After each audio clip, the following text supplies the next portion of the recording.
Bueno, ahora sí vamos a comenzar la clase de hoy, después de repasar algunas cuestiones de los trabajos corregidos y dudas pasadas, ¿sí?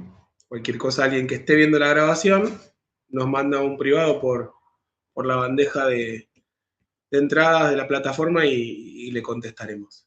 Eh, Respecto de la clase de hoy, la verdad que con Ricardo estuvimos debatiendo si darles a ustedes una clase de nulidades, que en lo personal me parece un poco complejo, y si nosotros dábamos eso, necesariamente lo teníamos que incluir en el examen final. Así que por ahora vamos a ver cómo vamos avanzando con las clases. Me parece que ya muchas clases no nos quedan y tratar de tomar en el final todos los temas que hayamos podido tratar y explicar previamente. Eh, Nulidades es un poco complejo, yo creo que podría llevar dos clases y estaría bueno ir abocándonos a cosas que nos ocupen de a una clase, que nos den margen para charlarlas después y si llegamos a hablar de nulidades en otra clase y si logramos explicarla bien, que sea tema de final y si no, bueno, al menos que ustedes tengan el concepto de lo que es una nulidad en el proceso penal, sea una nulidad absoluta o bien sea una nulidad relativa, ¿sí? A modo de introducción, explicar que la nulidad es una sanción que se da a pedido de parte o también puede ser de oficio cuando no se siguen determinadas reglas del proceso penal o bien cuando se vulneran garantías. El ejemplo más claro es que qué pasa si una persona va a indagatoria. Nosotros sabemos que el artículo 294 exige que sea en presencia de su abogado letrado o defensor. ¿Qué pasa si esa persona va a la indagatoria sin defensa? Bueno, ahí tenemos la nulidad de la indagatoria, meramente por no tener la persona asistencia legal. Ahí se le está vulnerando el derecho de defensa en juicio. Esa es una nulidad fácil, ¿sí? Entonces, bueno, después explayarnos sobre qué pasa. Yo declaro la nulidad de la indagatoria. Entonces, ¿que vuelva a tomar la indagatoria o se me cae todo el proceso? Bueno, esas son algunas circunstancias muy puntuales. Nosotros en defensa, la mayor nulidad que presentamos es la de la nulidad del allanamiento, de la requisa personal, la nulidad de la detención, que son todos elementos que requieren distintas formas cuando la policía está facultada para revisar un automóvil, para revisar una persona, para revisar a alguien que lo ve con actitud sospechosa, y a partir de eso, si nosotros conseguimos la nulidad de la detención por H o por B, ya sin detención nosotros no tenemos nada de causa penal, ¿sí? Entonces ahí es muy importante. La indagatoria, ser un acto procesal, se puede reeditar. O sea, no, en general, una indagatoria se da bien con las formas. Lo traje a colación para mencionar un ejemplo de una nulidad así como muy clara. Después, bueno, el tema de actitud sospechosa, el libre tránsito por la vía pública, ir mezclando distintas garantías constitucionales para llevar lo que es la nulidad. Eh, y también, spoileándolos un poco, la mayoría de las nulidades se posponen para ser tratadas como eh, cuestión preliminar al momento de un debate oral, ¿sí? Entonces, las nulidades en general no caminan. En general, nosotros como defensa tenemos que tratar de detectarlas y también en el caso de ponernos en rol de fiscalía o querella, si nos piden una nulidad, que la nulidad en general la pide la defensa, saber qué elementos podemos tener para que no se nos declare nulo y nuestro proceso avance. ¿Está bien? Eso en el caso de nulidades. Lo que hoy vamos a ver, que esto sí va a entrar en el examen final, tiene que ver con los tipos de pena. Vamos a hablar de los tipos de pena que tiene nuestro código aparejado y después de qué forma pueden ser esas penas, ¿sí? Nosotros te encontramos en el artículo 5 los tipos de condena que son legalmente impuestos a nivel federal. Tenemos, por supuesto, la pena de multa, que tiene una particularidad que los delitos que solamente son reprimidos con pena de multa, en una especie de pago voluntario del mínimo, genera la extinción de la acción, ¿sí? Eso cuando solamente tiene multa. Hay delitos, sobre todo los culposos, que tienen en simultáneo otro tipo de pena y a su vez la multa, ¿sí? Entonces, en general la multa, salvo que no se arregle, siempre es el mínimo lo que se paga. Es un poco chistoso porque las multas del Código de Proceso quedaron muy atrás. Hablamos de 3.000, 6.000 pesos, siendo que están como tipo de pena en el Código Penal, y quizás estacionás mal en la vía pública y el monto es astronómico. Entonces, nuestras multas quedaron un poco desactualizadas. Después tenemos la pena de inhabilitación. Narela. Sí, profe, disculpe la molestia. Con respecto a las penas, yo cuando estudiaba antes, los años anteriores, leía que había penas de 90 pesos, que deben haber quedado cuando se hizo el código. Esas penas, esas multas, digo, hoy son totalmente absurdas. ¿El juez las puede llegar a actualizar más allá que el código diga algo? Porque el código se supone que se tiene que respetar a rajatabla. ¿Cómo se hace hoy en día para que una multa que quedó muy obsoleta tenga una relevancia y que pese para la persona que la paga? Sí, eso. El juez no puede modificar la multa porque sería como meterse en la tarea del legislador, ¿no? Eh, sí tiene la posibilidad el juez, si quiere que se resarza el daño y demás, que ya no sería multa, tiene las atribuciones de las accesorias a la pena que están en el 27 bis. Eh, pero la multa es la multa establecida y no puede modificarse, más allá de que parezca irrisoria. Sería como modificar el monto de pena del homicidio, no, eso estaría el legislador, el juez solamente aplica la ley. Bueno, después tenemos lo que es la inhabilitación, ¿sí?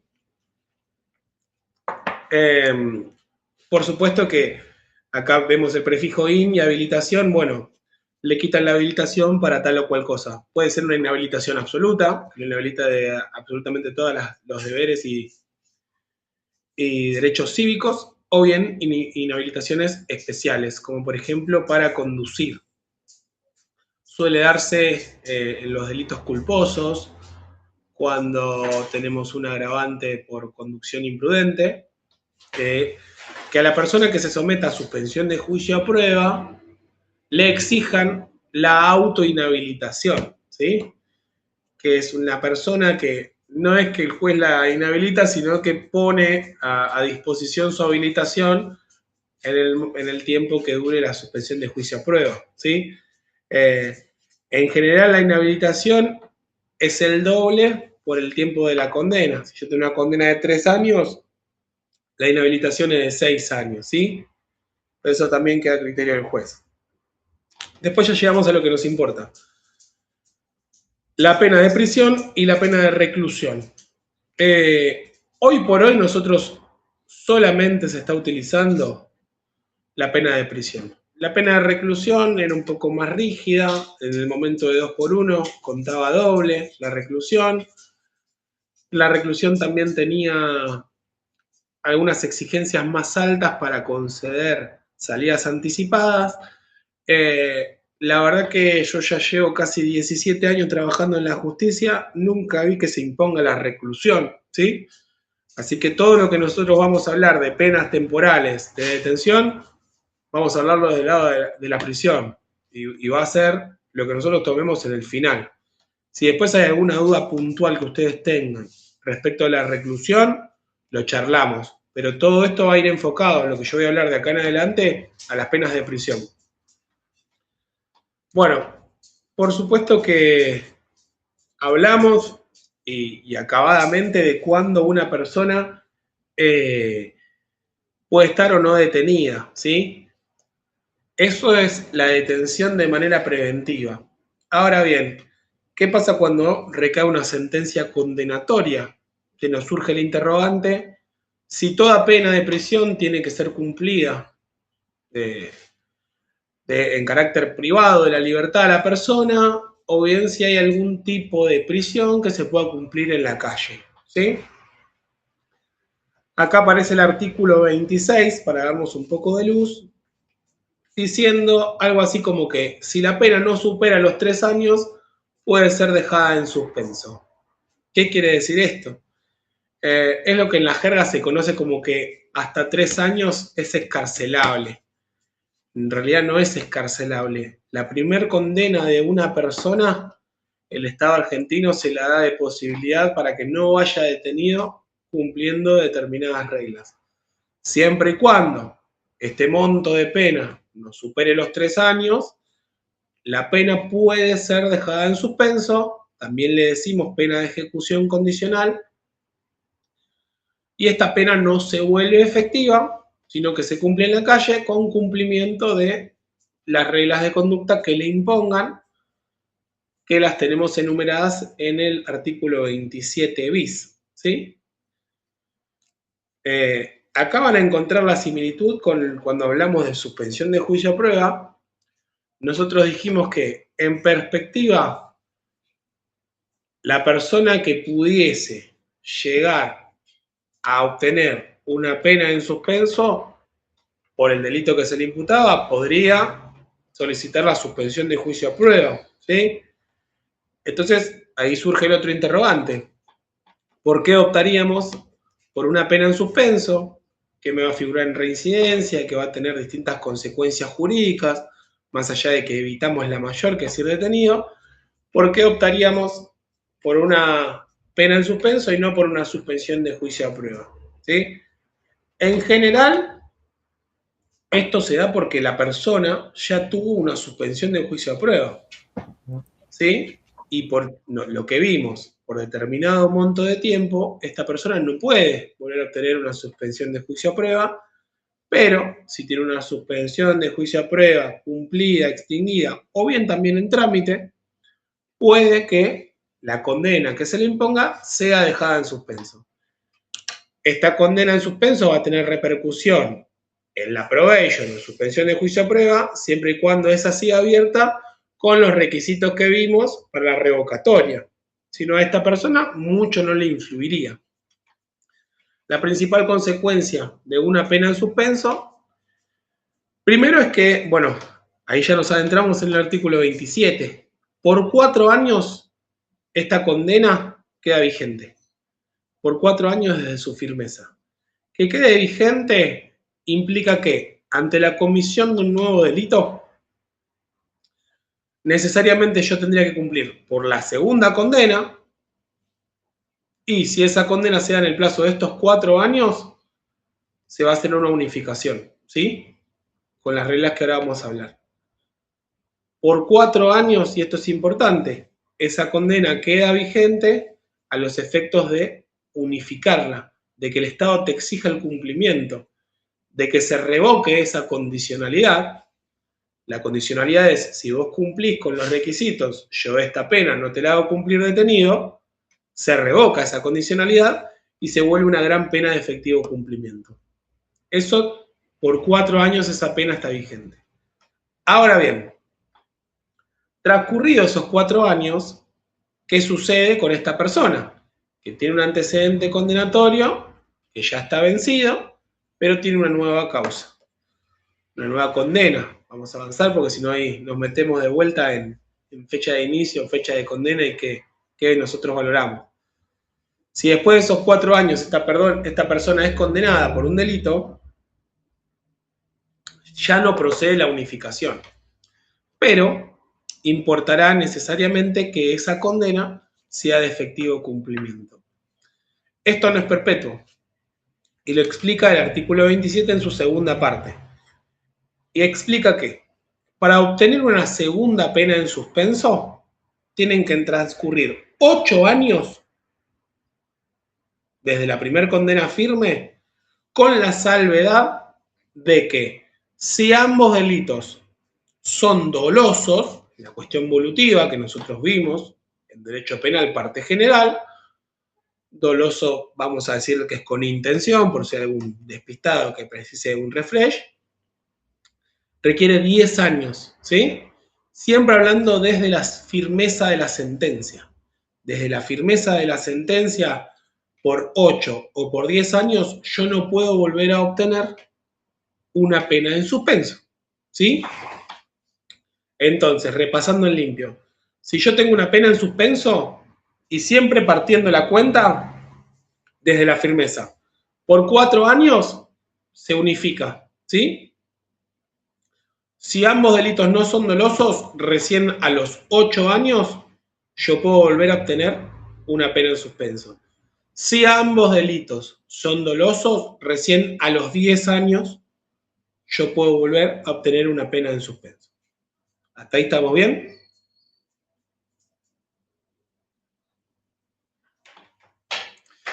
Esto de los 10 años tiene relación con el artículo 51 y la caducidad registral de todas las condenas, ¿sí?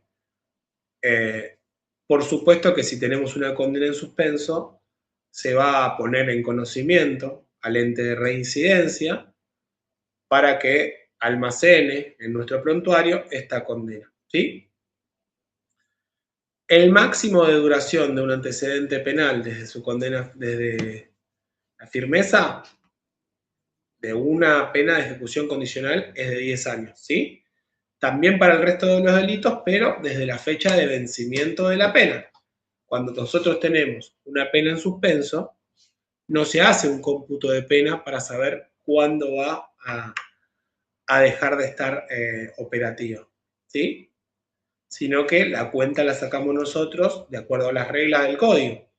Solamente nos pueden llegar a establecer la caducidad registral.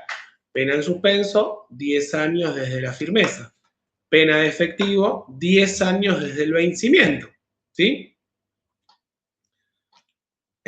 Bueno, para completar esto, por supuesto que en el artículo 27 bis, el juez tiene las reglas que puede imponer para someter esta pena a la ejecución condicional. Puede ser tareas comunitarias, puede ser resarcir el daño causado, por supuesto que es no cometer delitos, que en líneas generales puede que tengan relación con las reglas que les van a imponer en el marco de la suspensión de juicio a prueba. La diferencia más grande es que si nosotros incumplimos las reglas que nos permiten que esta pena no sea ejecutada y que quede suspendida en suspenso, son distintas a las consecuencias de incumplir en el marco de una probation. En el marco de una probation se revoca el instituto, la causa vuelve a trámite. En el caso de nosotros tener una pena en suspenso, previo también necesariamente hay que hacer la audiencia de 515 para explicar el incumplimiento. Pero lo que sucede acá es que si nos revocan la condicionalidad, la pena nos la van a querer hacer cumplir. No, ya no hay otra variante. Entonces es importante cumplir con estas reglas que nos van a imponer en el marco de una pena en suspenso. El artículo 27 bis, los requisitos, por supuesto. Hasta ahí tenemos pena de ejecución condicional. ¿Sí? ¿Tienen alguna duda, alguna cuestión?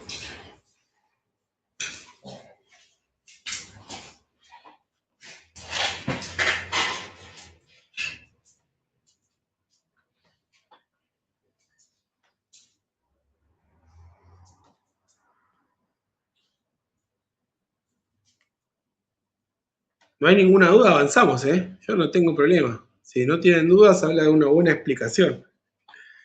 Aunque también no me parece que sea un tema que reviste mucha dificultad. Lo que hay que estar atento siempre es a las fechas. Siempre a las fechas, ¿sí?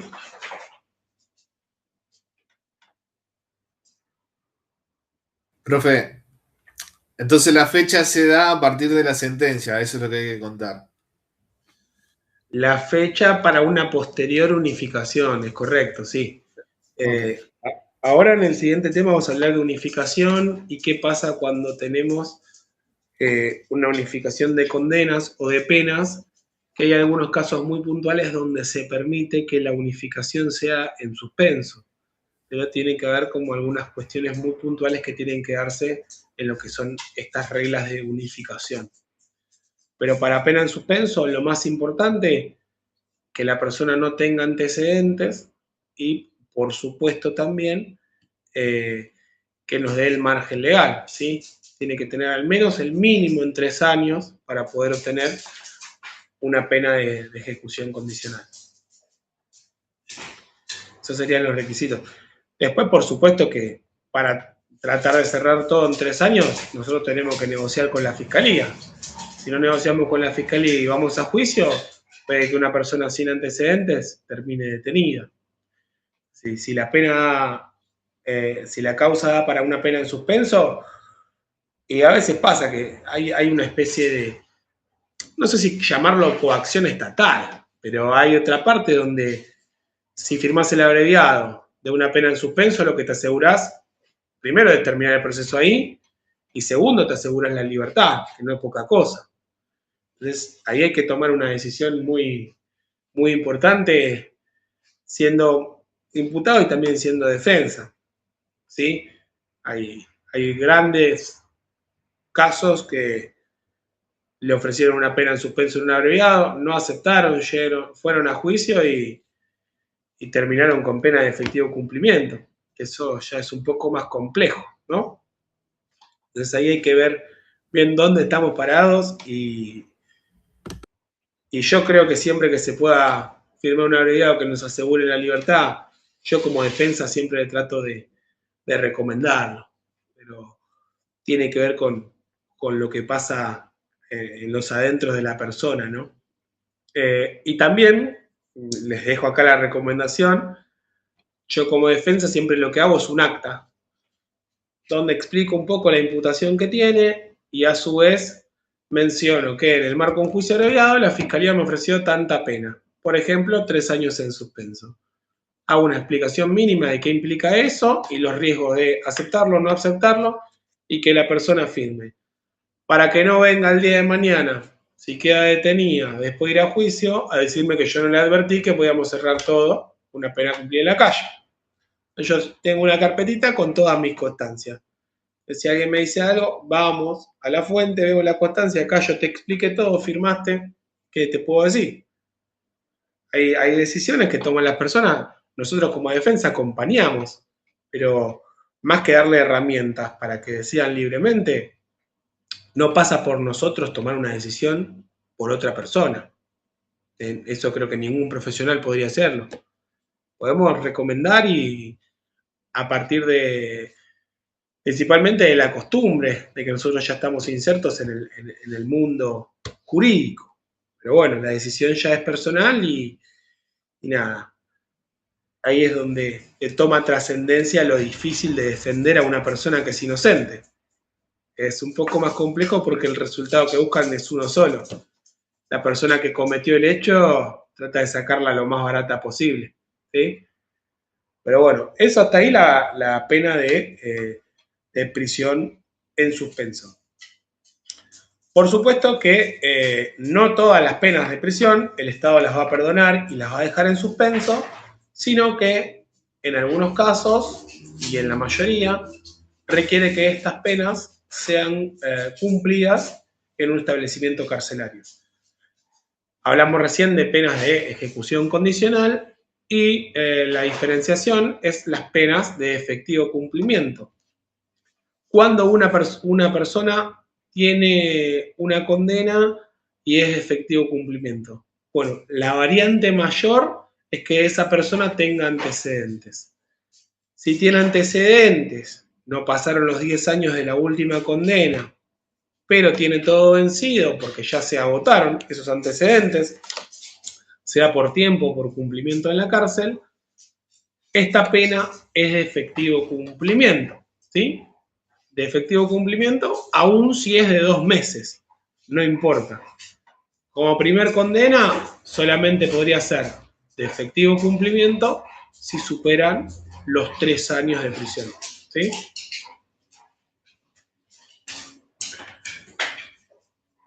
En el caso, ahí tenemos dos variantes, que la persona tenga antecedentes y por eso no pueda obtener más que una pena de efectivo cumplimiento, o bien que la pena sea mayor a 3 años. Ahí necesariamente la pena es de efectivo cumplimiento. Siempre que se hace una sentencia y se dicta una pena de efectivo cumplimiento, ustedes van a advertir que también se hace un cómputo de pena. El cómputo de pena establece... Un minuto, Perdón, pero tengo dos perros que cada vez que doy clases se ponen un poco traviesos y son terribles. Les pido disculpas. Algún día se los voy a presentar.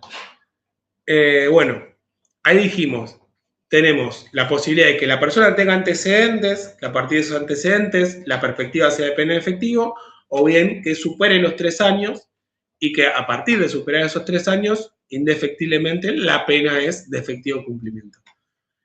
Siempre, y es obligación, hacer un cómputo de pena que va aparejado a la sentencia y se le informa también a todos los entes, sea el lugar donde está detenida la persona, sea reincidencia, a migraciones si la persona es extranjera, también a Policía Federal. Son los 4 entes que recaban esa información. El cómputo de pena establece la fecha de vencimiento, ¿sí? Para calcular la fecha de vencimiento de una condena, nosotros no nos detenemos ni en la fecha de sentencia ni en la fecha en que se cometió el hecho. Nos vamos a detener en la fecha en que esa persona fue detenida, ¿sí? Por ejemplo, si nosotros tenemos un caso, hoy es 11 de mayo, por ejemplo, vamos a ponerlo así. Tenemos un 11 de mayo de 2024. La detención de una persona. ¿Hasta ahí me siguen con la línea? A esa persona, entonces vamos a poner el 24 de abril del 2026, lo condenan a una pena de 2 años de efectivo cumplimiento. La pregunta es, y esta es pregunta de examen, ¿cuándo vence esa condena? A los 2 años de que fue detenida la persona. Sí, ¿qué día sería? ¿Cómo? ¿Qué día? Él fue detenido el 11 de mayo del 2024. 4. Sí. El 11 de mayo del 2027. 26. 11 Hoy. de mayo, decimos. No. Pero este es el error que más se comete. Sí. Suponte esto, si yo tengo una semana que dura 7 días, yo voy de lunes a domingo contando los 7 días. Si yo cuento de lunes a lunes, ya tengo 8 días. ¿Sí? Entonces, siempre el cómputo de pena se saca lineal, como vos lo hiciste, que es 2 años para adelante, pero le descuento un día. Porque si no, el día de mayo. 11 se lo estoy contando 2 veces. ¿Sí? Pero el descuento de un día, ¿de cuándo? ¿De todas las... del total? Siempre, sí. Siempre vos haces la cuenta lineal. Del 11 de mayo de 2024 Sí. al 11 de mayo de 2026, Sí. yo ahí tengo 2 años y un día. Porque estoy contando 2 veces el 11. Entonces, para hacerlo más fácil, lo que se hace es un día para atrás. Bien. Entonces, esta persona... 10 de mayo. El 10 de mayo. Entonces, esta pena impuesta el 24 de abril del 2026 vencería el 10 de mayo del 2026 y la caducidad registral, que es lo del artículo 51 que hemos visto con anterioridad, sería el 10 de mayo del 36. ¿Estamos bien hasta ahí? 10 años. Desde el vencimiento. Sí. Desde el vencimiento. No desde la firmeza. Acá lo que me importa, como dijo el compañero, la fecha de detención. ¿Sí? Está bien, la fecha de la sentencia importa, pero a otros efectos. A los efectos de obtener la fecha de vencimiento, necesariamente la respuesta la tenemos comenzando desde la fecha de detención. En este caso, 11 de mayo que le pusimos, que era un día como hoy. ¿Estamos bien? Ahora bien, sí que en el caso de examen no vamos a hacer solamente esta pregunta, sino, por ejemplo, teniendo esta variante que nosotros dijimos acá, ¿cuándo podría esta persona obtener la libertad condicional?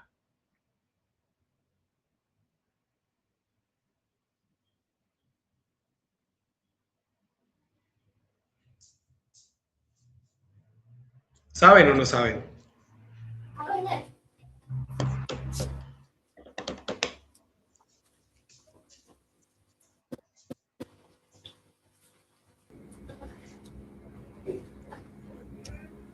Me quedé con el cómputo, no entendí la pregunta. Nosotros tenemos, según el código y también en conjunto con la ley de ejecución, tenemos distintas solturas anticipadas para el individuo. Ya no es para derribar la prisión preventiva, sino salidas anticipadas por cumplimiento de determinadas. Aurelia me dice, no sé nada. Bueno, vayan practicando porque estos temas Ricardo los toma con una delicadeza que le gustan bastante. A nosotros como defensa lo que más nos gusta son los temas de libertad. Sacar un tipo de libertad o un imputado es una victoria. Entonces, las salidas anticipadas tenemos que manejarlas bien. Yo le decía que hay 3 maneras de que la persona pueda obtener la libertad de manera anticipada antes, así como viene, esta persona el 10 de mayo saldría. Hoy le tocaría la libertad por cumplimiento total, por agotamiento de pena, le llamamos. ¿Está bien? Ahora bien, si a este caso concreto yo le quiero aplicar la libertad condicional, ¿qué tiempo debería haber cumplido en detención esta persona? ¿Sí? ¿Eso no lo vieron? No, no lo vimos, pero puede ser más de la mitad de la condena o la mitad al menos. No. Puede ser, si no me equivoco, no recuerdo bien, pero eso lo habíamos visto en penal. Estaba en el Código Penal en uno de los artículos, en los primeros, no recuerdo bien, pero no, creo que era en los 2/3, si no me equivoco. ¿Un tercio puede ser de la condena, Doc? Los 2/3 me parece. 2/3 viene bien. Bueno, no. Vamos a tener que hacer una clase de repaso de esto. Hay un alumno que está medio infiltrado como alumno, pero no lo es. Dice, acuérdense qué pasaba con los 8 meses, artículo 13. Que venía por los primeros artículos, está bien orientado. Entonces, el artículo 13 establece que si la pena no supera los 3 años, la ley le exige 8 meses. Si la pena es mayor a 3 años, la ley le exige 2/3. ¿Está bien?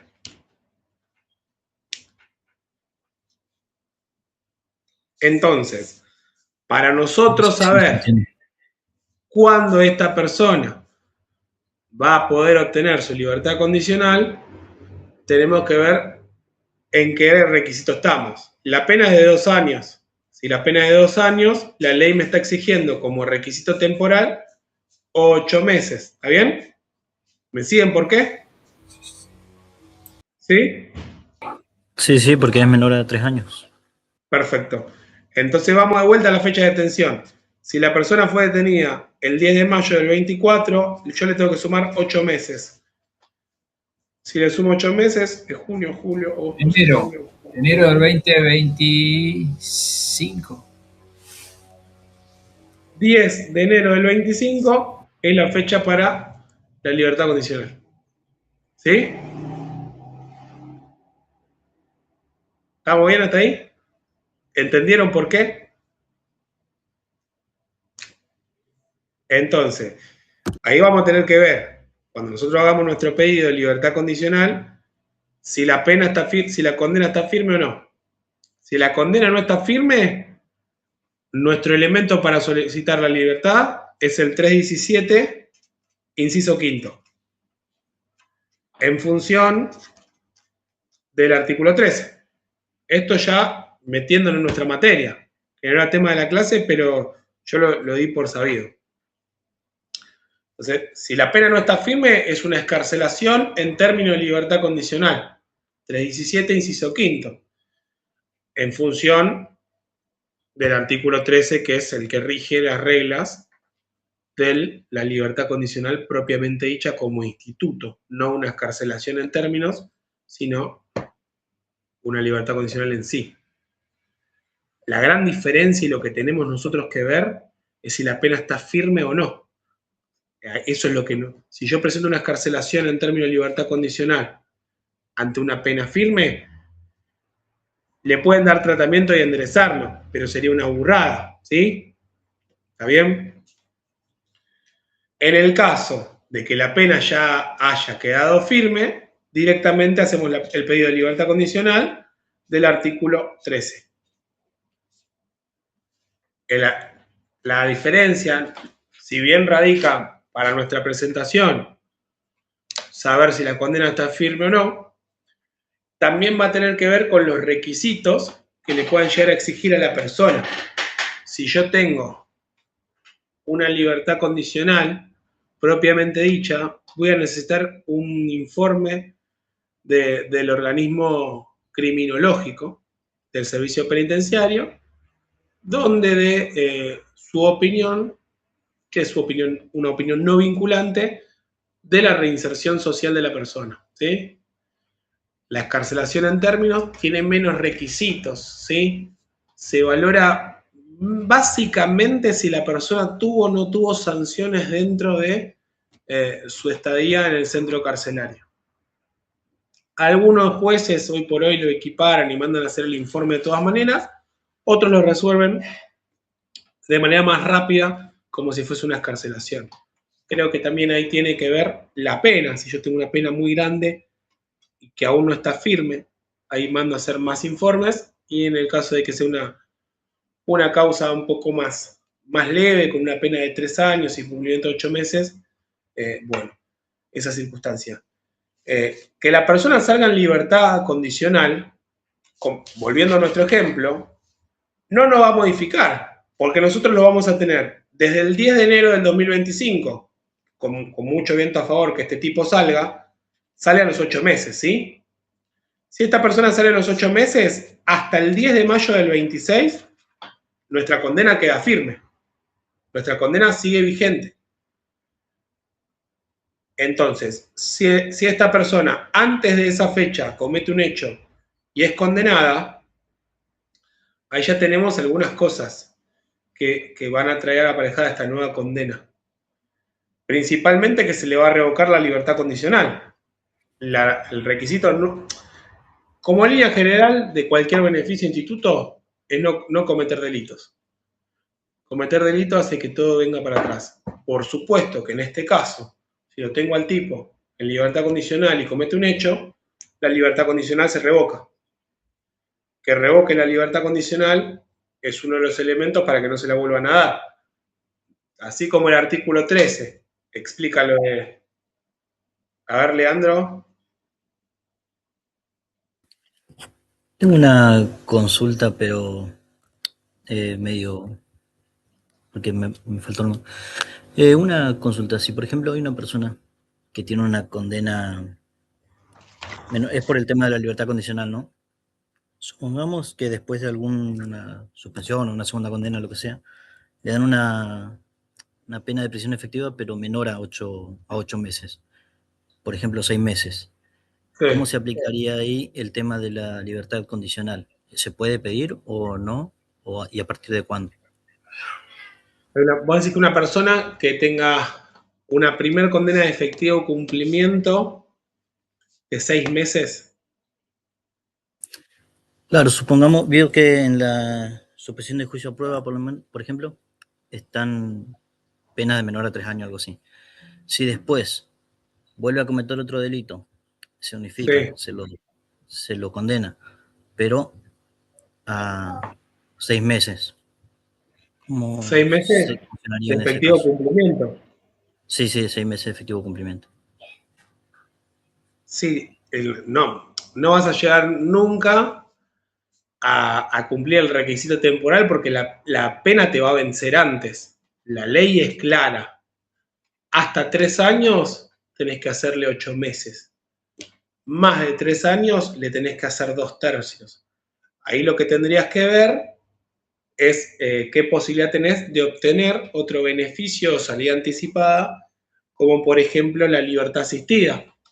La libertad asistida directamente requiere o te da la posibilidad de salir al medio libre 3 meses antes del vencimiento de la condena.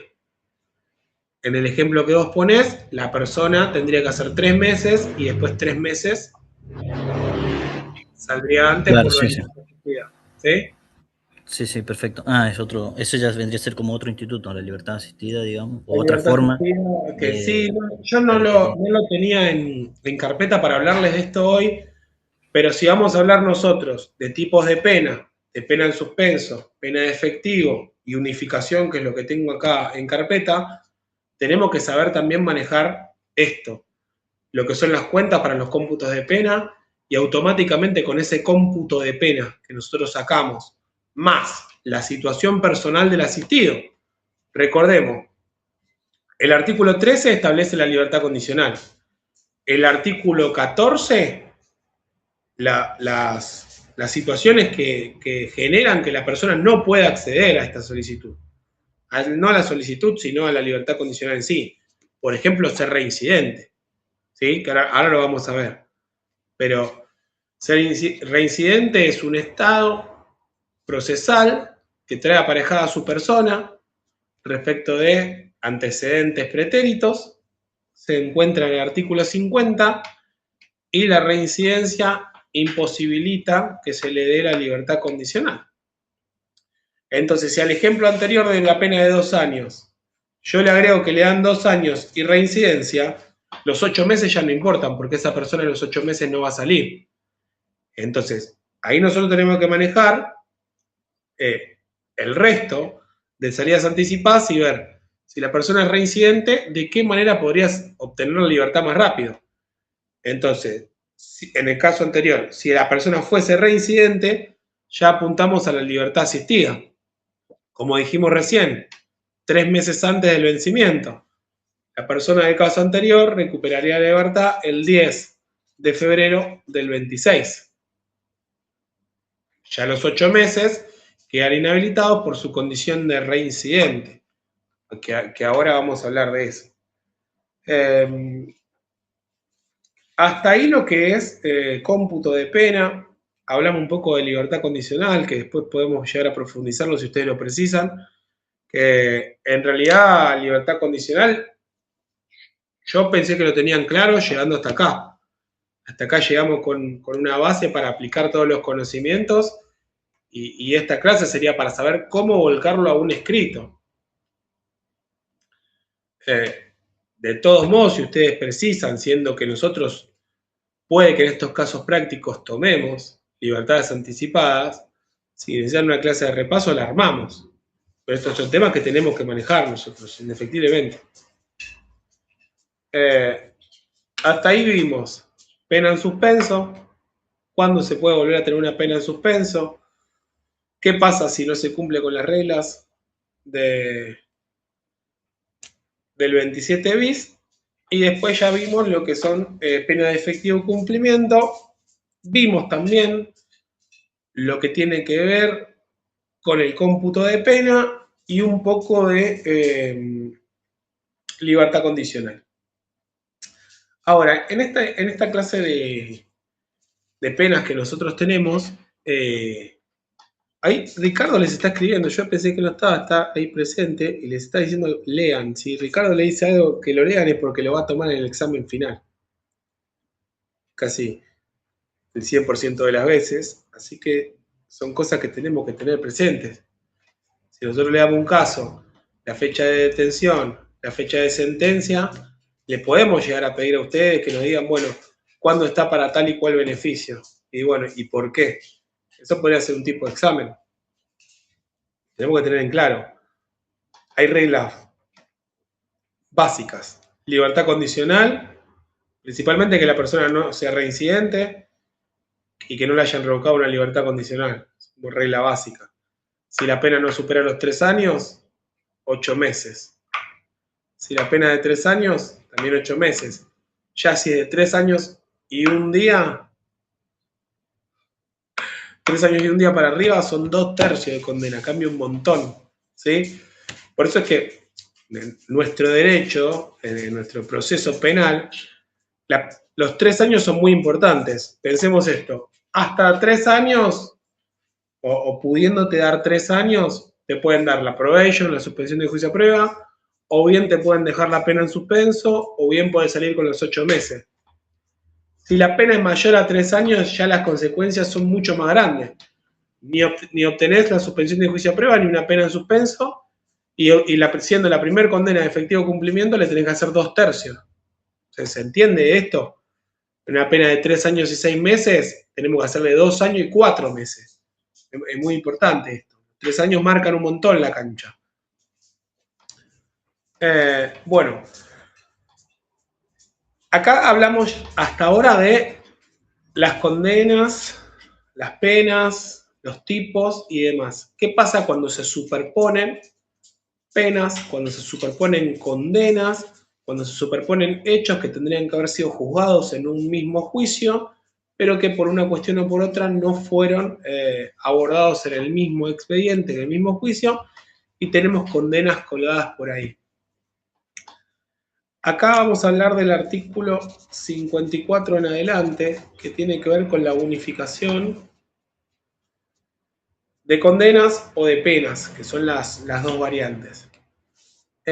Para entenderlo mejor, vamos a partir de la base que para hablar de que sea procedente una unificación de condenas o de penas, sí o sí tienen que estar ambas firmes.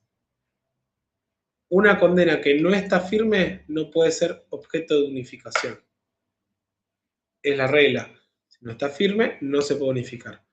Ahora, ¿qué pasa cuando nosotros tenemos 2 condenas en simultáneo?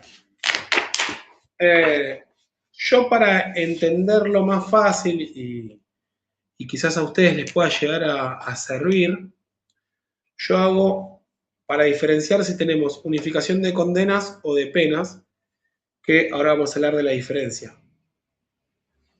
En el caso de unificación de condenas, lo que tenemos es así. Este sería el orden de los hechos. Tenemos el hecho 1, después en paralelo tenemos el hecho 2, tenemos sentencia por el hecho 1 y después tenemos sentencia por el hecho 2. Quedaría algo así, a ver si lo pueden ver. ¿Se entiende? En paralelo se dan, antes de que lo condenen por el hecho 1, comete el segundo hecho la persona. Entonces, cuando es juzgado por el hecho 1, tiene en trámite la segunda causa. Directamente esa segunda sentencia ya va a tener una unificación, pero acá hablamos de que están en concurso real. Que estén en concurso real hace que al momento del dictado de la segunda sentencia se puedan modificar un poco los números. Se mantiene solamente la declaración de los hechos, pero se vuelve a hacer un análisis del monto de pena, ¿sí? El monto de pena que acá vamos a utilizar como margen legal es el mismo que usamos cuando hay un concurso real de delitos tramitando en una misma causa. El mínimo es el mínimo máximo y el máximo es la sumatoria aritmética. ¿Hasta ahí estamos bien? La variante acá que se nos da es que supongan esto. Si nosotros tenemos, recién en nuestro gráfico que hicimos, que es casi un zigzag de hecho 1, hecho 2, sentencia 1 y sentencia 2. En sentencia 1 tenemos una pena de 1 año en suspenso. La sentencia 2 puede que también, si no supera los 3 años, sea dejada en suspenso.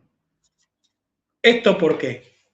Porque la fecha de comisión del hecho de la segunda sentencia, que va a traer la unificación de esa primera, es anterior. La persona, una vez sentenciada a esta pena, que pusimos de ejemplo, de 1 año de ejecución condicional, se va a la casa con el requisito de no cometer delitos.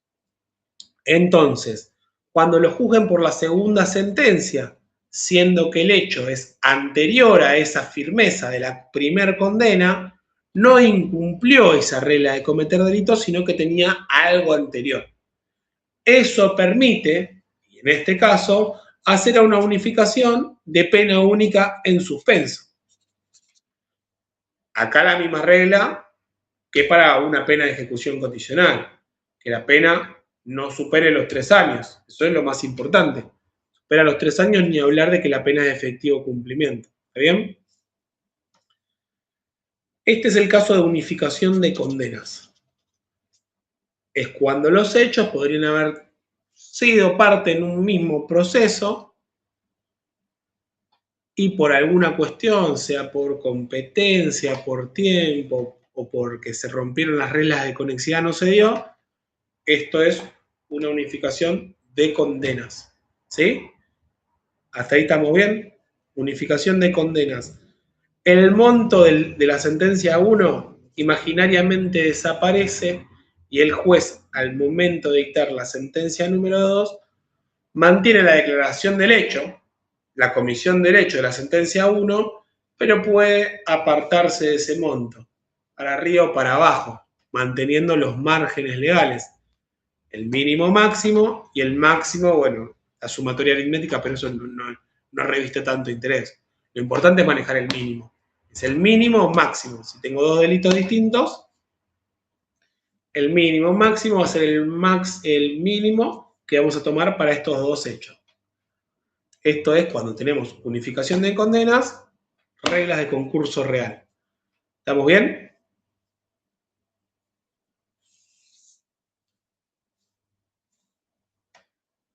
¿Alguna duda de esto o avanzamos con la unificación de penas?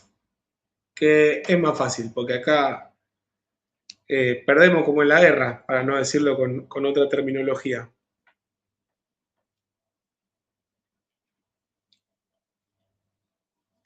Bueno, bien, avanzamos.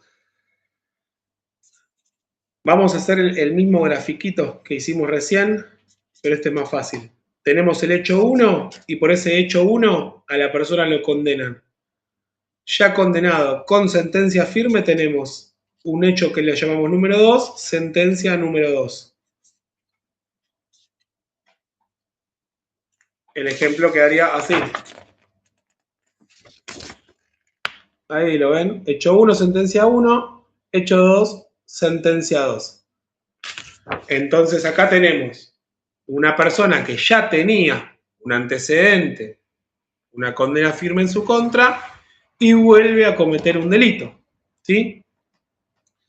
Acá hubo una modificación y esto lo tenemos que ver y ser claros. La modificación se dio el 7 de marzo del 2025. Hasta antes de esa modificación, acá lo que se podía hacer era una unificación composicional. Nos daba la variante de que, en un ejemplo claro, 2 más 2 sea 3. Ahora, con esta modificación, necesariamente esta sumatoria de sentencia 1 y sentencia 2 es aritmética. Eso no hay forma de modificarlo hoy por hoy. Y lo establece puntualmente el artículo 58. Lo importante para saber si estamos en el caso anterior o en este es ver dónde cae la firmeza de la sentencia que nosotros denominamos 1. No es lo mismo que el hecho 2 sea cometido antes de la firmeza que después de la firmeza, porque eso nos va a marcar si estamos ante un concurso real o si estamos ante una unificación de penas. Y como dijimos recién, la unificación de penas necesariamente implica la sumatoria aritmética. Ahora bien, nosotros hablamos de que el artículo 58 fue modificado hace poco. En esa modificación también se incorporó una modificación del artículo 50, que es el de la reincidencia. Con la ley vieja esa sentencia 1 para generar la reincidencia de la persona. La reincidencia, dijimos, que es un estado procesal que impide que accedamos a la libertad condicional. Esa sentencia 1, la ley vieja exigía el cumplimiento de al menos un día en calidad de condenado. Esto quiere decir que desde la firmeza de esa sentencia 1, la persona continuó detenida al menos un día. ¿Sí? Lo opuesto es que haya cumplido todo en prisión preventiva o que haya salido excarcelado antes de la firmeza. Hoy por hoy, en esta nueva legislación, que como decimos cada vez se pone más punitivista, no importa si esa condena fue de efectivo cumplimiento ni nada. Cualquier condena de prisión que haya tenido esta persona hace que sea reincidente. Entonces, teniendo en el segundo caso, si por ejemplo la sentencia 1 es de 1 año y después en la sentencia 2 le ponen otro año, vamos a tener una pena única de 2 años de prisión, ¿sí? De efectivo cumplimiento. De efectivo porque no importa de qué carácter fue el anterior, sino que rompió con esto de no cometer delito. Entonces ya ahí tenemos la sumatoria aritmética que nos da 2 años, pero a su vez le van a poner la reincidencia a esta persona, porque ya tuvo una condena anterior. ¿Sí? ¿Qué va a pasar con esto? Y yendo en nuestro caso, que la persona fue detenida el 11 de mayo del 2024, no va a poder salir a los 8 meses.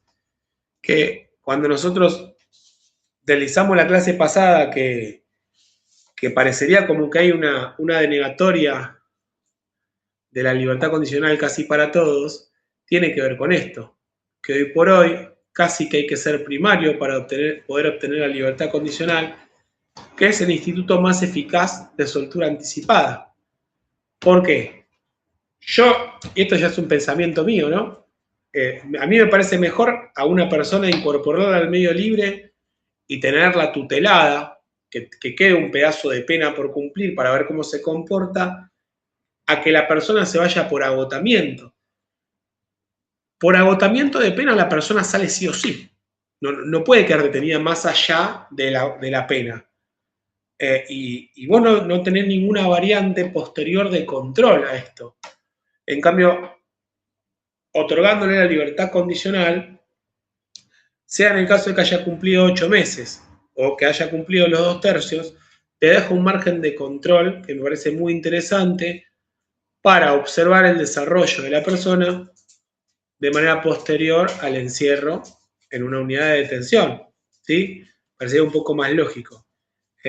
Hoy por hoy se está dando una tendencia a una detención, no diría masiva, porque me parece mucho, pero sí que hay una detención y la superpoblación carcelaria habla por sí sola de esto, y nos da la pauta de que es más difícil cada vez que ingresamos al sistema penal como imputados en calidad de detenidos, cada vez es más difícil salir, sea porque las penas son más rigurosas, porque los requisitos subjetivos, por así decirlo, que son los propios de la persona para obtener un beneficio o una salida anticipada, cada vez son más altos, sino que también normativamente se los está imposibilitando con esto de una reincidencia casi automática.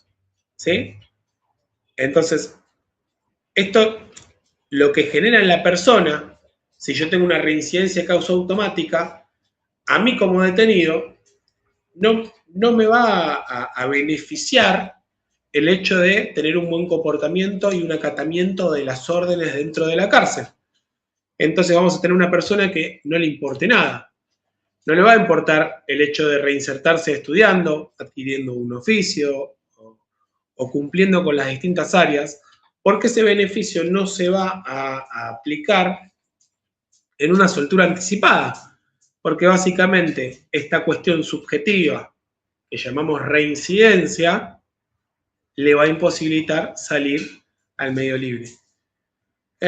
Acá Ricardo habla de estímulo educativo, que eso está bueno, está en el artículo 140 de la Ley de Ejecución Penal, y habla de un adelantamiento de fases.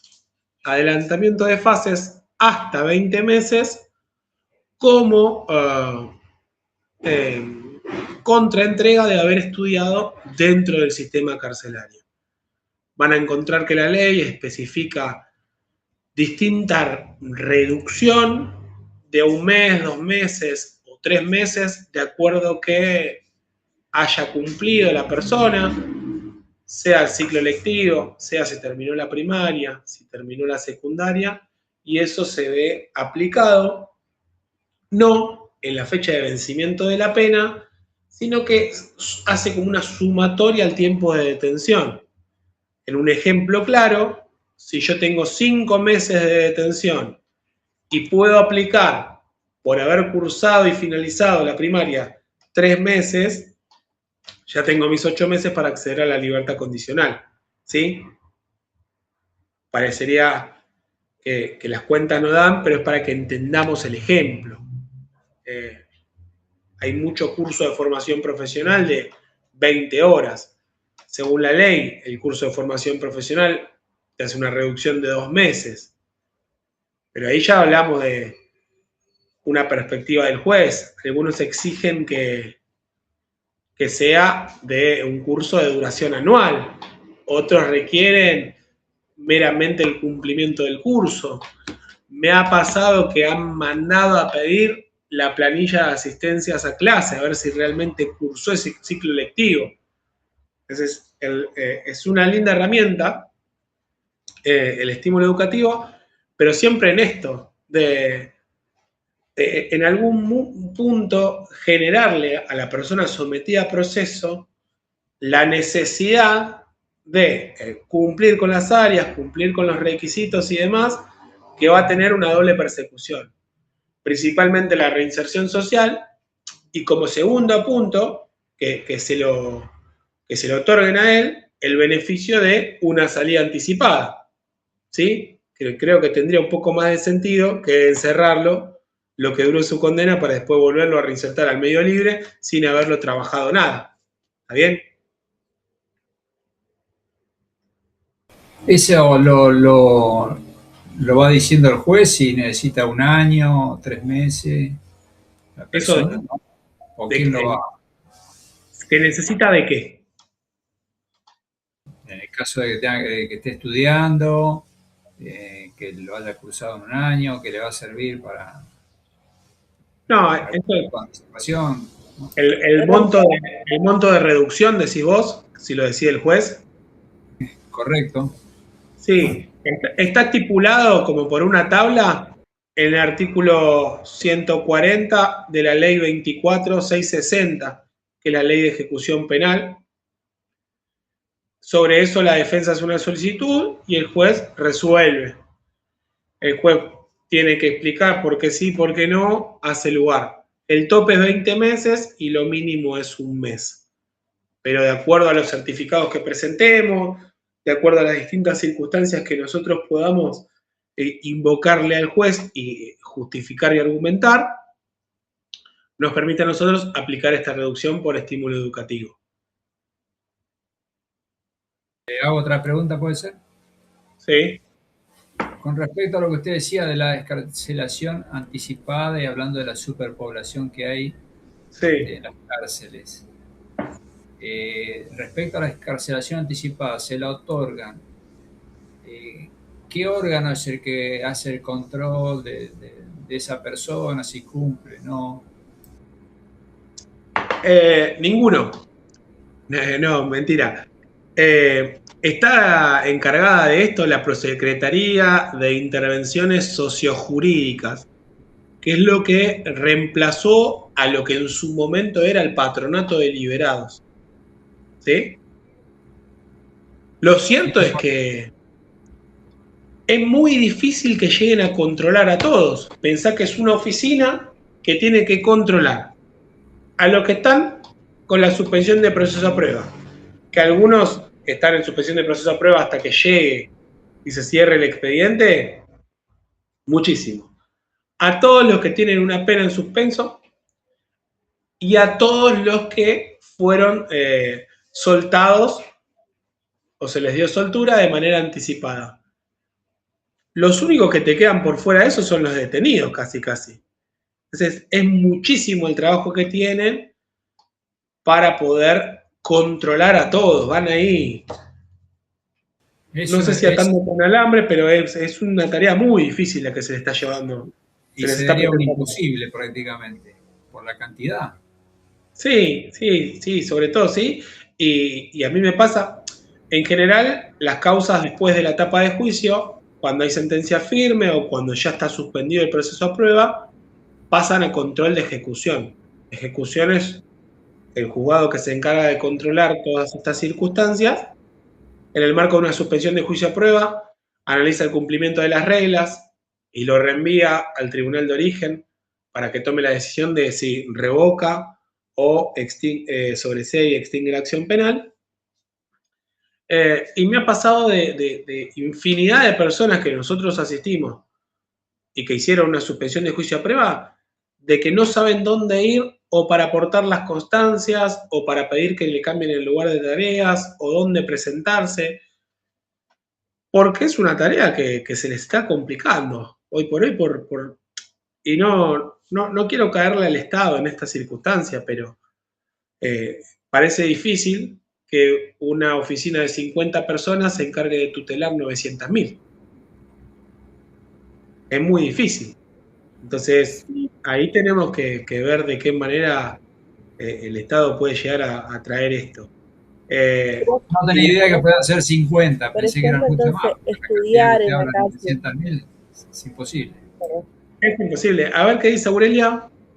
No, lo que quería decir, o sea, que estudiar o capacitarse estando condenado, o sea, lo que hace es, por ejemplo, reduce el tiempo de la pena y en sí lo que hace es adelanta beneficios, no sé, Sí. libertad condicional, beneficios si bien para el está condenado.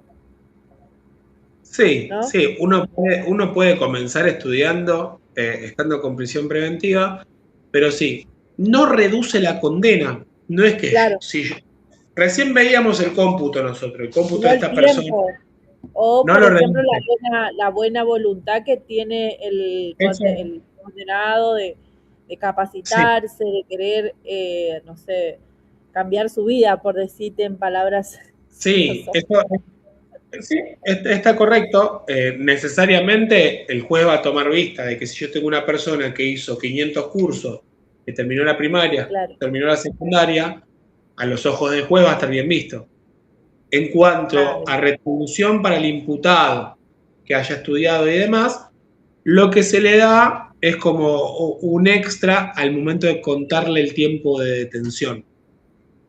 No es que si el tipo tiene una pena de 20 meses, se mata estudiando, la reduce y sale anticipadamente. No. Se valora solamente esta reducción en conjunto con su tiempo de detención para tratarse solturas anticipadas. No aplica ni los estudios que haya tenido extramuros, ni tampoco aplica esta circunstancia del estímulo educativo para el vencimiento de la pena. Sí aplica para la eventual libertad condicional, para la libertad asistida y para las salidas transitorias también, pero eso ya es un régimen especial que requiere, a los ojos de la ley de ejecución penal, está dividida la detención en fases. Sociabilización, fase de confianza, que está estipulado todo en la ley de ejecución penal. Las salidas transitorias requiere un estadio muy puntual en una fase por 2 años, ¿sí? Eso ya requiere una clase entera. Y las salidas transitorias en general son para penas muy largas, ¿sí? Muy largas que tienen, y necesariamente esa persona tiene que estar con sentencia firme. Si no está con sentencia firme, no avanza en el tratamiento penitenciario, no llega a la fase de confianza que requiere la ley de ejecución penal para concederle las salidas transitorias. Pero a grandes rasgos y para que nosotros conozcamos, nosotros tenemos 3 salidas anticipadas. Libertad condicional, y lo repasamos. Hasta 3 años necesita 8 meses. Supera los 3 años, necesita 2/3. Salidas transitorias a la mitad de la condena. A la mitad de la condena. Libertad asistida, 3 meses antes del vencimiento de la pena. La libertad asistida antes era de 6 meses. Así que hay que ver bien la fecha de la condena. La fecha del hecho, perdón. No de la condena, la fecha del hecho. Siempre ver la fecha del hecho. Incluso nosotros recién dijimos que la ley de unificación de penas desde el 7 de marzo del 2025 era aritmética para la persona en nuestro ejemplo, que está detenida desde el 11 de mayo del 24, ahí no le aplica la ley nueva. ¿Por qué? Porque nosotros siempre podemos pedir que se aplique la ley más benigna. Y recuerden esto, como que son principios generales. La ley más benigna yo no la puedo agarrar en un bloque. Si yo aplico una ley y me quedo con esa ley porque es más benigna, me la traigo toda. ¿Sí?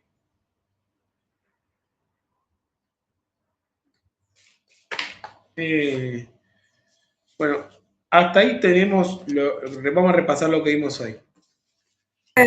Vimos los tipos de... Sí. ¿Podría repetir salidas transitorias cuánto tiempo dijo? La mitad de la condena. ¿Y la libertad asistida? 3 meses antes de que termine. 3 meses antes, ese es el artículo 54 de la Ley de Ejecución Penal, pero ojo con la modificación porque antes era de 6 meses.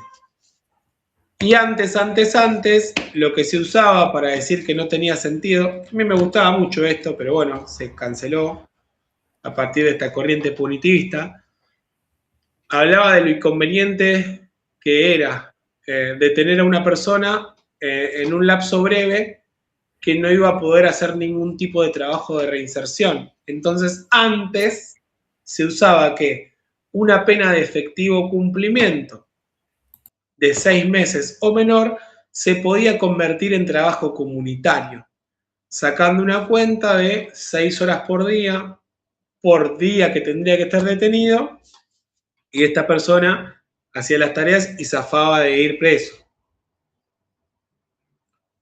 Eso viejo, ya creo que no está más.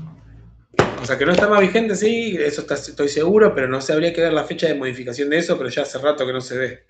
Que a mí me parece que estaba bueno, porque meter a una persona en detención solamente por 3 meses no es muy distinto a un régimen de tortura, porque es meterlo solamente con un fin punitivista que rompe el criterio de la detención como fin para resociabilizarlo a que esté de vuelta en la sociedad.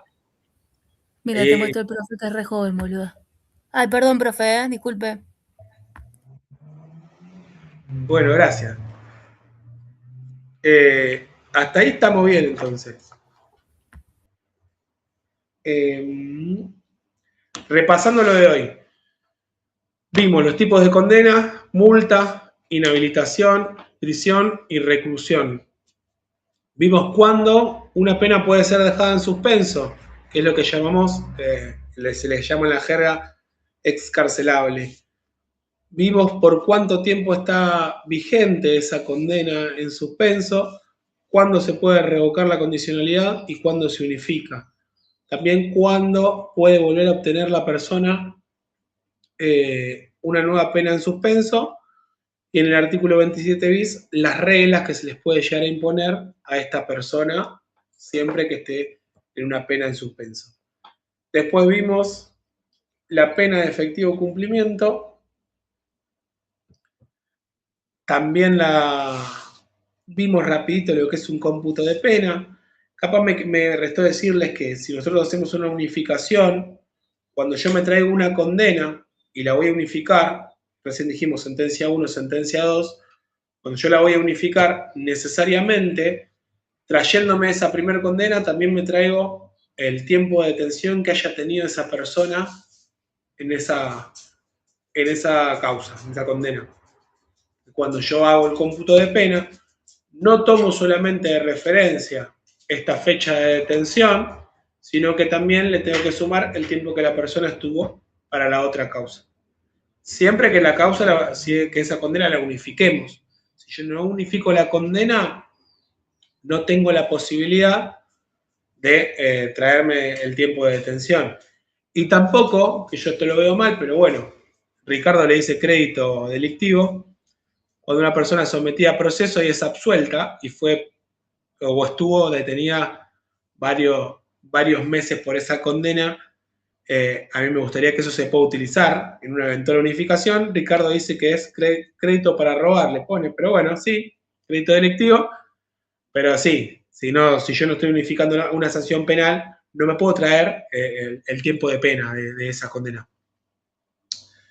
Eso como unificación, y después lo que vimos, que era muy importante, la diferenciación entre unificación de condenas y unificación de penas.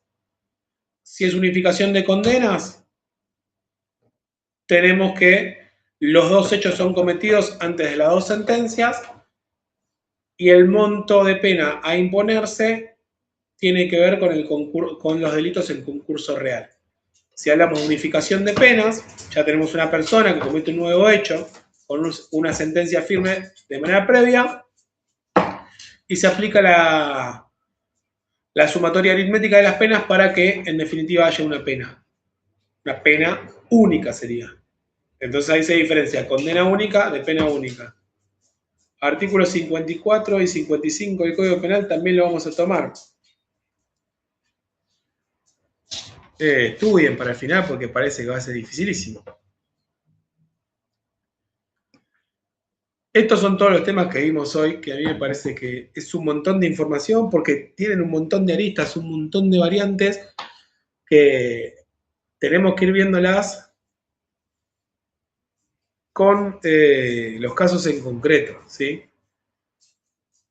Por eso creo que casitos así como el de recién, de si la persona fue detenida tal día, cuándo le vencería la pena, cuándo podría salir en libertad condicional y demás, a nosotros nos sirve como para visualizar en un caso práctico toda la teoría que a veces para nosotros los abogados mezclar números, sumatorias, fechas y demás es un tanto complejo. Aguante la academia, puso Fernando. Sí, es una gran academia la Universidad Kennedy. Pero bueno, en definitiva es esto. La clase que viene parecería que va a ser de repaso. Estaría bueno que... Ya nos dio unos ítems más o menos por dónde va enfocado el examen. Eso es buenísimo. Gracias, porque nadie lo hace. Si bien que tenemos que leer también... todos los módulos y eso, pero re bien. Para que manejemos esos temas está bueno. Sí, está bueno. Esta es una materia a la que ustedes llegan con conocimiento de lo que ya es la parte penal. No llegan en blanco, no son un alumno recién ingresante que no sabe lo que es un hecho jurídico, un delito o qué es una excarcelación. Claro, ahí como dice Ricardo, acá vengan con dudas. Si ustedes quieren que yo les cuente de cero el derecho penal, es una pérdida de tiempo para todo. Entonces, si hacemos una clase de repaso, nosotros vamos a mencionar, que los podemos mencionar ahora si quieren, todos los temas que podemos llegar a tomar en el examen, y sobre eso ustedes vienen con las dudas. No es una clase de repaso del artículo 1 al fin del derecho penal. No, sería un repaso ya de todas las materias de derecho penal que tenga la facultad y no de nuestra materia. Entonces es importante manejar excarcelación, exención de prisión, manejar libertad condicional, libertad asistida, suspensión de proceso a prueba, juicio abreviado, unificación de penas, unificación de condenas, artículo 26, artículo 27, cómputo de pena, prescripción, y no sé, Ricky, si querés tomarle recurso de casación.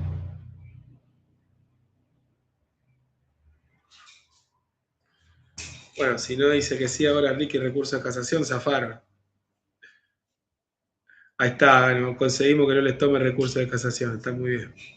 Pero bueno, quizás también en alguna clase podamos hablar un poco de lo que es el recurso de casación. Tengo una consulta en cuanto a los delitos que tienen como pena mínima 3 años y 6 meses, ponerle como, no sé, puede ser, acá donde vivo yo es común la portación de arma de guerra, cuando salen a cazar, ponerle y todas esas cosas. Yo quería saber si en ese caso se podría pedir una suspensión de juicio a prueba por el cuarto párrafo del artículo 76, o cómo sería la guía o el camino para pedirlo y qué oposición me puede plantear el fiscal, ponerle. O sea, con los delitos, la pregunta es con los delitos que tienen ese excedente de 6 meses. Si es taxativa la ley en cuanto a que no se puede o sí. Mira, si me preguntas así rápido, con esa calificación legal, para mí no se puede. Ajá. Porque la ley es clara y hace una relación análoga a que se pueda obtener una pena en suspenso para que a vos te concedan la suspensión de juicio a prueba. Pero también la aportación tiene ahí, no me acuerdo dónde estaba, habría que verlo, así de memoria rápido no lo tengo, pero hay un atenuante, viste, que dice, bueno, se podrá disminuir la pena para el caso en que la persona no esté en condiciones de cometer un delito. Claro, ponerle si es un arma que no tiene la documentación en regla y la usa para cazar, ponerle. Una cuestión así puede ser un atenuante. Ahí hay un atenuante que se aplica, que disminuye un poco la pena. Lo que pasa es que siempre fue la disyuntiva. Si yo para tratar el hecho y la calificación legal, si ya estoy en etapa de juicio, directamente lo tengo que hacer en el juicio. Claro. Según ahí dice Ricardo, 189 bis es el atenuante. Está bien. Entonces ahí en esa circunstancia ya pasamos por otro lado. Primero hacemos el tratamiento de la prueba para ver la calificación legal. A mí me parece que una vez abierto el debate, claro, conviene no se puede pedir la probation. La oportunidad procesal es importante, por lo que te entiendo, es importante porque ya tenés definida la calificación legal. Si es portación tenencia, entonces ahí ya podés jugar de otra manera, ¿o no? Eso sí, sin lugar a dudas, porque también te va a marcar en abstracto la pena que te pueden llegar a imponer. Y esa pena que en abstracto a vos te va a dar las posibilidades de optar por algún otro instituto, como sea la suspensión de juicio a prueba.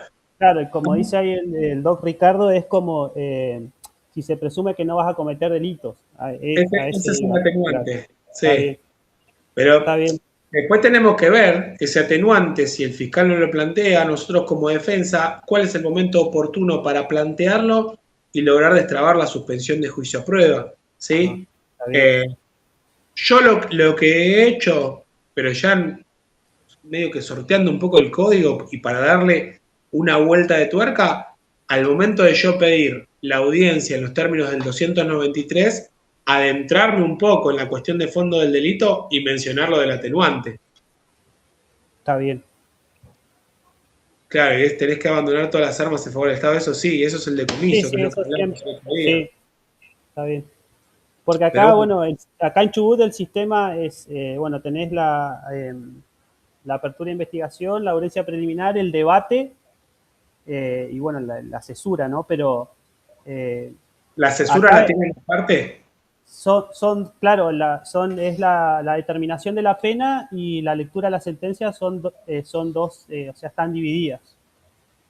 ¿Eso siempre se da en el mismo juzgado o va cambiando? No, acá hay oficinas judiciales penales. O sea, hay tres jueces, hay juicio por jurado, igual depende de la escala penal, ¿no? Pero son oficinas judiciales administrativas con 3 jueces penales y cada juez actúa, el juez hace de juez de juicio, juez de garantía, juez de ejecución. Sí. Pero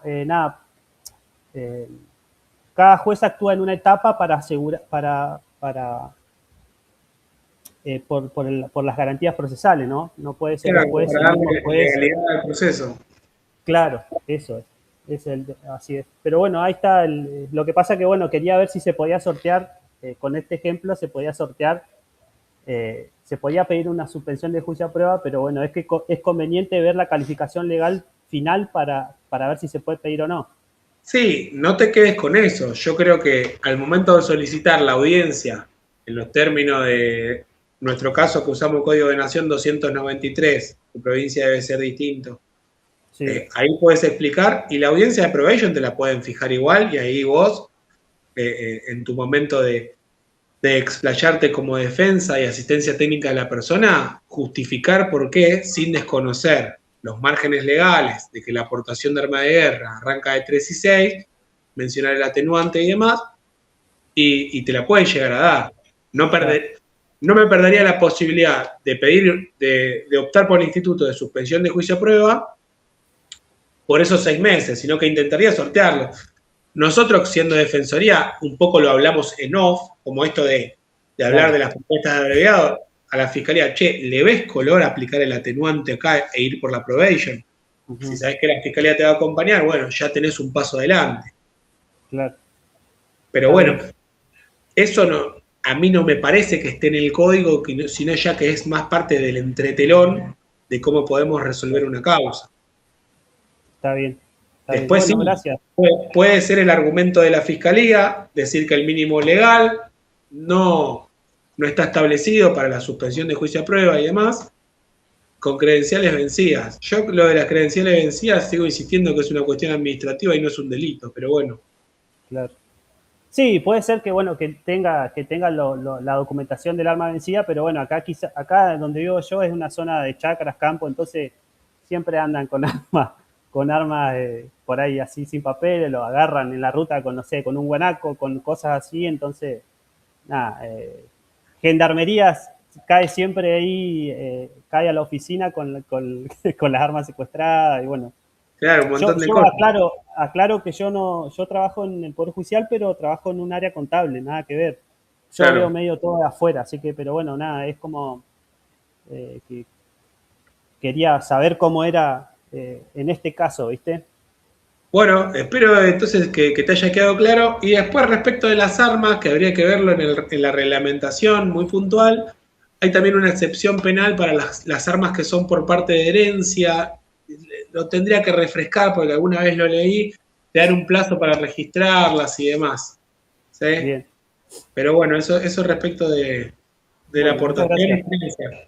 Y nada, refrescar que la aptitud para el disparo inmediata diferencia tenencia de portación. Ajá. Está bien, sí, eso sí lo tenía, eso también. O sea, hablando en criollo, sería el arma apta para disparo sería bala en boca o cargador puesto y la otra sería tener separado el cargador o el martillo fuera, no sé. Que esté lista para disparar. Acá lo que hacen muchos por el tema de la aportación es sacar, viste que bueno, no sé, hay fusiles que son de un solo tiro, sacan el cerrojo, lo meten en una gaveta y lo dejan lejos, entonces el arma no está rápidamente apta para disparo. Sí, algunos le dejan la bala en la recámara para que si no la pedís también sea tenencia, pero estar lista para disparar igual. Claro. Bueno, compañeros, por hoy será todo, salvo que haya alguna duda más.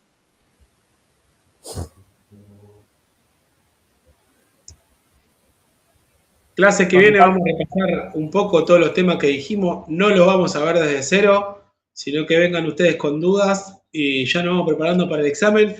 Y la verdad que la intención con Ricardo es que todos aprueben y se lleven conocimiento de esta materia y de nosotros, ¿sí?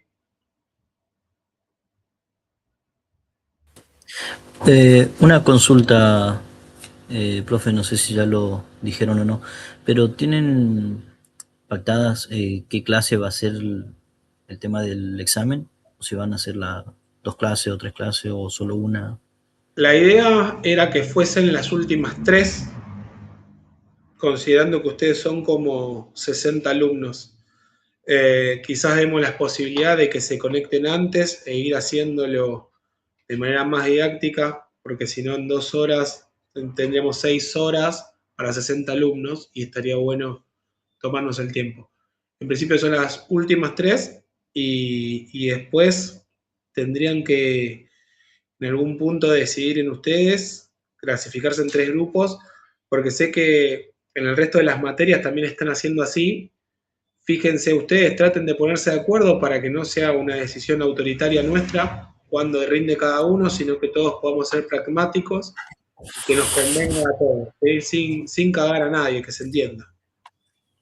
Claro, sí, sí. Sí, porque yo también estoy en otras materias que hicieron así. Van a dividir en 3 grupos de 20 y algo. Pero bueno, en el caso de la otra materia nos toca justo un feriado que no saben cómo lo van a hacer, pero en definitiva. No, acá no tenemos feriado. Acá tenemos un feriado que es el 25. Profe, Sí. yo por ejemplo estoy los días lunes en 3 clases, yo comienzo a las 1:30 en una, termino a las 3:20, me conecto a usted y después me conecto enseguida a otra. No sé, ahí voy a ver quién me puede acomodar para el próximo lunes y así. Bueno, perfecto. Esa tarea tómensela ustedes, la de tratar de diagramarse en 3 grupos, así no quedan nosotros a consideración y criterio nuestro, porque hay un montón de situaciones que no vamos a poder contemplar al momento de agruparlos. Si ustedes ya nos traen la solución, evitamos los problemas. Yo como no estoy en ningún grupo de esta materia, yo como soy Aguirre, Aurelia, Soledad, por ahí si me quieren acomodar para el segundo lunes, perfecto, o si no, no sé, sería la primera igual. Bueno, eso queda a criterio de ustedes con los compañeros, traten de armarse un grupo de WhatsApp o alguna cuestión y pónganse de acuerdo ustedes, así evitamos nosotros tomar la decisión de qué día les toca a cada uno, porque quizás se superponga, ¿sí? Traten de armar eso ustedes, ¿sí? Listo. Por ahí, chicos, permiso, podríamos armar un grupito de WhatsApp y, no sé, ponerle, yo no tengo muchas materias este año, no tendría muchos problemas de horario, pero bueno, después de las 13, pero si quieren armamos un grupo y lo vamos ordenando ahí, ¿no? ¿Qué les parece? Puede ser, sí. Nosotros en niñez hicimos así, de hecho Aurelia está conmigo en la clase de niñez también. Hicimos un grupo de WhatsApp aparte para poder coordinarnos y pasarnos alguna información precisa que necesitemos. Bueno, me meto en esto, que alguno cree un chat de WhatsApp y que pase el link acá, que arme un grupo de WhatsApp y mande el link de unirse y lo mandan acá y ya tienen 14. Después se lo repasan al resto de los compañeros. Ya van avanzando. Usen esta plataforma ahora que tienen 14 personas presentes.